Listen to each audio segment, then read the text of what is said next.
ખોડલ છોરું ચેનલમાં આપનું સ્વાગત છે।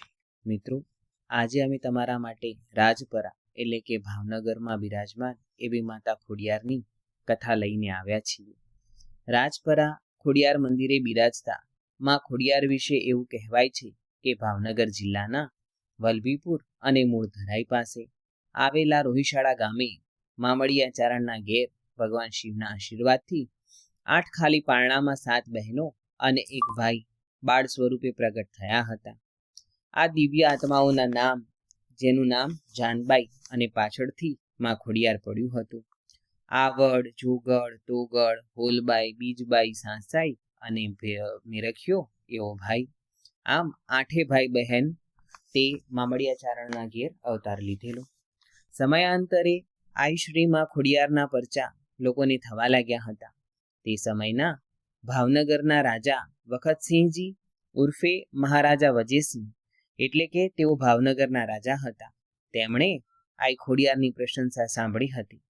તેઓ કુટુંબ, કબીલા અને લાવ લશ્કર સાથે બેન્ડ બાજા અને ધજાઓ લઈને ધામધૂમથી વલભીપુર અને મૂળધરાઈ પાસે આવેલા એવા રોહિશાળા નામના ગામે મામડિયા ચારણના ઘરે મહેમાન થયેલા। મહારાજા વખતસિંહજી આ મામડિયા ચારણ તથા તેમના ધર્મપત્ની અને 7 માજીઓના નેસડામાં લોકોએ ભવ્ય સ્વાગત કર્યું હતું। મહારાજા તમામ 7 માજીઓને પગે પડી નમસ્કાર કરી કિંમતી ભેટ અને સોગાદો અર્પણ કરી અને નમ્રતાપૂર્વક બોલ્યા કે આપ 7 માતાજી રોહિશાળા ગામથી ભાવનગર પધારો।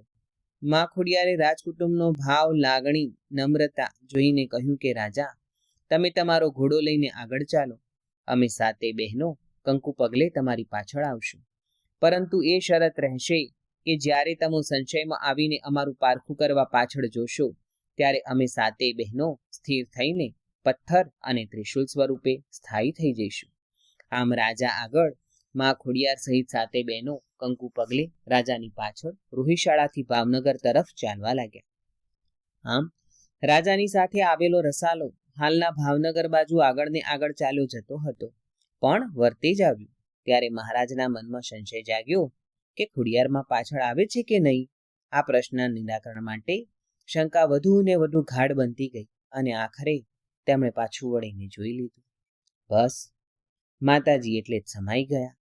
આ સ્થળે માતાજીનું સ્થાનક થયું। તે આજે વર્તેજ નજીકનું સુપ્રસિદ્ધ નાની ખોડિયાર મંદિર રાજપરા મંદિર નારી ચોકડીથી 9 કિલોમીટરના અંતરે આવેલ છે, પરંતુ મોટાભાગના લોકો ત્યાંથી ચાલીને જવાનું પસંદ કરે છે અને રાજપરા ખોડિયાર મંદિર તરફ ભાવનગરથી ચાલીને જતા દરેક માઈ ભક્તો નાની ખોડિયાર મંદિરે પણ અચૂક દર્શન કરે છે। રાજપરા ખોડિયાર મંદિર એ માતાજીનું પ્રાગટ્ય સ્થાન સમૂહ મોટું તીર્થ છે। આ મંદિરના પ્રાંગણમાં માતાજીનો તાંતણીયો ધરો પણ આવેલો છે। આ ધરાની લોકવાયકા મુજબ અહીં સોનાની નથ સાથે મગર આશીર્વાદ દેશે।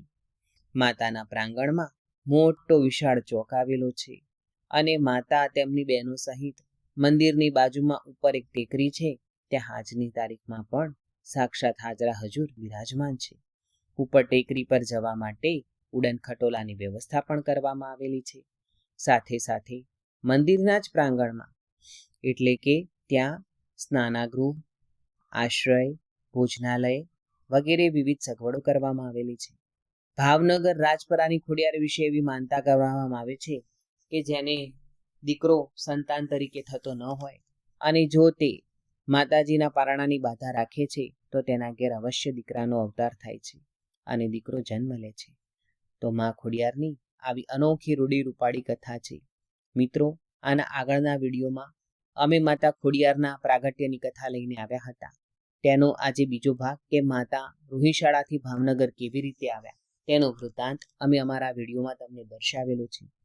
અમારી પાસે ઇન્ટરનેટ સર્ચિંગ દ્વારા કે વિવિધ માધ્યમો દ્વારા જે પણ માહિતી પ્રાપ્ત થઈ છે તેને અમે અહીં રજૂઆત કરી છે। જો આમાં કોઈ ત્રુટિ હોય અથવા તો તમારી પાસે વધારાની કોઈ માહિતી હોય તો તેઓ અમને કમેન્ટ દ્વારા જણાવી શકો છો। અમે જરૂરથી અમારા વ્લોગમાં તેની રજૂઆત કરીશું। અમારા વ્લોગ તમને જોવા ગમતા હોય તો આજે જ અમારી ચેનલને લાઈક, શેર અને સબસ્ક્રાઈબ કરો। જય માં ખોડિયાર, જય જોગમાયા।